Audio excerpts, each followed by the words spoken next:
दादी के हाथों का जादू और खुशबू से महकता घर, माँ की मुस्कुराहट और खाने की सुगंध। MDH गरम मसाला, क्योंकि हर रिश्ता है स्वाद से जुड़ा। हमारे साथ मनीष बने हुए हैं लगातार। मनीष, आप त्यांजन में मौजूद हैं। प्रधानमंत्री नरेंद्र मोदी कभी भी पहुंचने वाले हैं, तो उस पर तो बात करेंगे ही, लेकिन ये जो डोनाल्ड ट्रंप को लेकर फेडरल कोर्ट से ऑब्जर्वेशन आया है, ये क्या दर्शाता है? जाहिर सी बात है, हटाया नहीं है, 7-4 से फैसला बरकरार रखा गया है टैरिफ को भी, लेकिन जो ऑब्जर्वेशंस हैं ये क्या बता रही हैं कि अमेरिका के भीतर भी इस मुद्दे को लेकर बहुत सी अलग अलग वॉइसेस हैं, और क्या ये आगे चलकर डोनाल्ड ट्रंप के लिए मुश्किल खड़ी कर सकते हैं?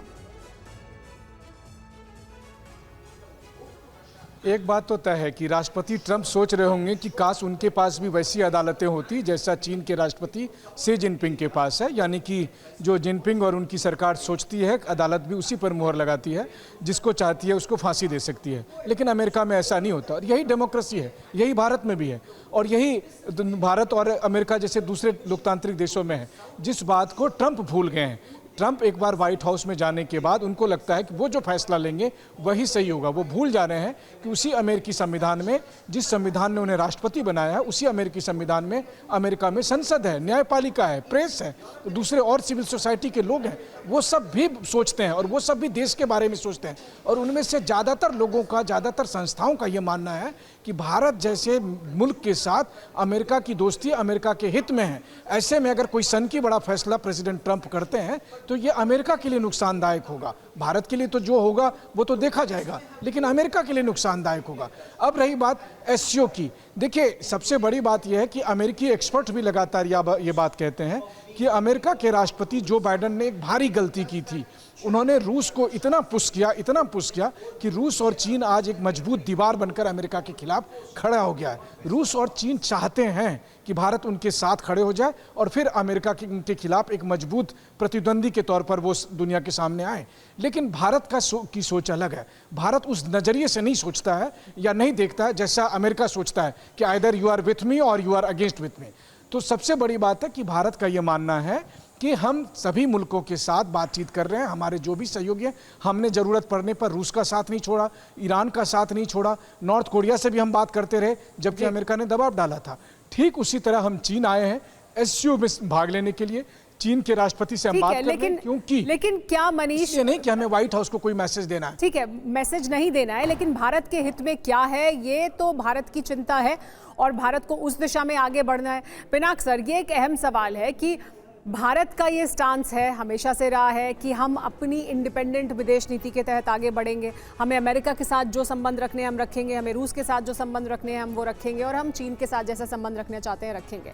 लेकिन जो ये इस वक्त दुनिया में हो रहा है, इसमें भारत के लिए क्या फ़ायदेमंद है? क्या हमें अपने स्टांस में कोई बदलाव करना चाहिए, या जो हमारा स्टांस है वही हमारे लिए फ़ायदेमंद है? देखिए, इमीडिएट जो चैलेंज मैं देखता हूँ वो है कि हमारे जो एक्सपोर्ट्स अभी हिट करेंगे, जो मतलब अमेरिका के एक्सपोर्ट्स, आज ही मेरे ख्याल एक और न्यूज़ आया है कि जो हमारे श्रिम्प्स एक्सपोर्ट्स हैं वो जो हाई सीज़ पे कई हज़ार टन के करीब, उसको जो अमेरिकन इंपोर्टर हैं वो अब कह रहे हैं कि हम इसको नहीं ले सकते, या तो आप 50% ड्यूटी हमको दीजिए या फिर इसको आप वापस ले लीजिए। तो इस तरह की बातें और भी होंगी। हमारे जो हाई सीज़ पे एक्सपोर्ट्स हैं उन पे इफ़ेक्ट पड़ेगा और उस सेक्टर्स जो हैं उन पे इफ़ेक्ट पड़ेगा। सो पहला जो मेजर जो स्टेप, पॉलिसी स्टेप लेना पड़ेगा वो है कि हम जिस एक्सपोर्ट को हम खो रहे हैं अमेरिकन मार्केट को, उसको किस तरह से किसी और तरफ और जगह रिप्लेस किया। कैसे हम फॉरेन जो इमीडिएट हमारे सामने चुनौती है उससे हम कैसे निपटें, जो हमारा एक्सपोर्ट है उसकी चुनौती को सबसे पहले कैसे निपटना है। सर, वापस आएंगे अगले पॉइंट पे, लेकिन इस वक्त एक बड़ी खबर ये कि PM मोदी के दौरे की चीन में बहुत चर्चा हो रही है। ग्लोबल टाइम्स में संपादकीय लिखा गया है, दोस्तों से दुश्मनों जैसा अमेरिका का व्यवहार, यानी भारत के लिए कहा गया। भारत और चीन वैश्विक विकास के 2 इंजन हैं। PM मोदी का चीन दौरा ऐतिहासिक है। तो ग्लोबल टाइम्स में प्रधानमंत्री नरेंद्र मोदी के वहां पहुंचने से पहले ये चर्चा हो रही है कि कैसे ये ऐतिहासिक दौरा है। प्रधानमंत्री नरेंद्र मोदी SCO समिट में शिरकत करने के लिए पहुंच रहे हैं, लेकिन PM मोदी के दौरे की चीन में कैसी चर्चा है वो हम आपको बता रहे हैं। ग्लोबल टाइम्स ने दौरे पर एक संपादकीय लिखा है, भारत और चीन वैश्विक विकास के इंजन हैं। सीमा विवाद सुलझाने पर भारत और चीन सहमत हैं। इसके अलावा अमेरिका का दोस्तों के साथ, यानी भारत दोस्त है, दोस्तों के साथ दुश्मनों जैसा व्यवहार है। दोस्त यानी भारत और अमेरिका के बीच दोस्ती है। दोस्त कहकर जिस तरह का व्यवहार किया जा रहा है वो दुश्मनों जैसा है। मोदी का चीन दौरा ऐतिहासिक है, कहा है ग्लोबल टाइम्स ने। चीन और भारत के संबंध लगातार सुधर रहे हैं और सहमति बन रही है। अमेरिका इतिहास से सीखे, सही से काम करे। अमेरिका एशियाई देशों में टाइफोन की तैनाती ना करे। तो देखिए, जो अमेरिका चुनौती दे रहा है उसके बारे में भी बात की गई है ग्लोबल टाइम्स में। लेकिन पीएम मोदी के दौरे पर क्या कह रहा है चीन का मीडिया, जानिए। चीन और भारत का मेलजोल वैश्विक परिस्थितियों के लिए बहुत अहम है, ये कहा है चाइना डेली ने। इसके अलावा अमेरिका और चीन दोनों को साधने की कोशिश कर रहा है भारत, ये कहा है शिन्हुआ ने।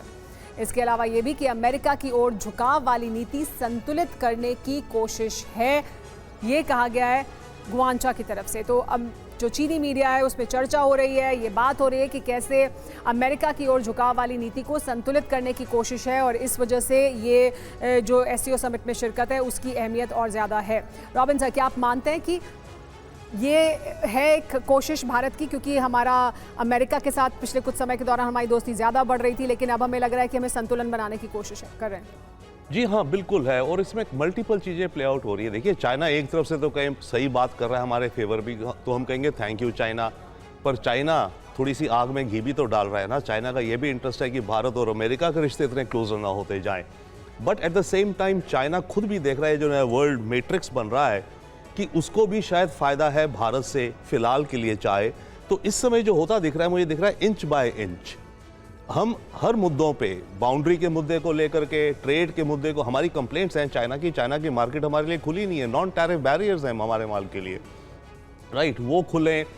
अब जैसे मनीष भी बता रहे थे, पीपल टू पीपल एक्सचेंजेस बढ़े। भारत ने पहली बार चाइनीज टूरिस्ट को वीज़ा देना ओपन कर दिया 1 महीने पहले। 5 साल से बंद था, कोई चाइनीज टूरिस्ट नहीं आ सकता था, अब हमने खोला है। तो इस तरह से बेबी स्टेप्स होंगे दोनों देशों के बीच में ना। एससीओ समिट से जो निकल के आएगा बार बार जो हो रहा है, देखिए दुनिया का इस समय नया सॉफ्टवेयर बन रहा है, मैं उस एंगल से देखता हूं। इस समय जो विचार रखे जाएंगे, जो नैरेटिव पावरफुल हो जाएंगे, जो नैरेटिव डोमिनेंट हो जाएंगे, राइट, जैसे जो भी थिंक टैंक्स कह रहे हैं या शिन्हुआ कह रहा है या आप कह रही हैं दुनिया में, वो होपफुली आगे की दुनिया को शेप करेंगे। तो इस समय जैसे मोदी जी ने भी कहा, आई थिंक जापान में, कि हम इस समय जो बातें करेंगे, जो प्रिंसिपल्स, जो वैल्यूज ला करके रखें, उनको दुनिया के ऑर्डर में डालें। और बाय द वे होगा क्या, अभी जो एससीओ समिट का स्टेटमेंट निकलेगा, 20 दिन बाद यूनाइटेड नेशन जनरल असेंबली है, फर्स्ट डे फर्स्ट शो होगा ट्रंप की ओपनिंग स्पीच। ट्रंप को पहली बार मौका मिलेगा पूरी वर्ल्ड लीडर्स को एड्रेस करने का, दुनिया को। तब वो अपना विजन डालेगा दुनिया का कि मैं तो सोलर सिस्टम का सन हूं।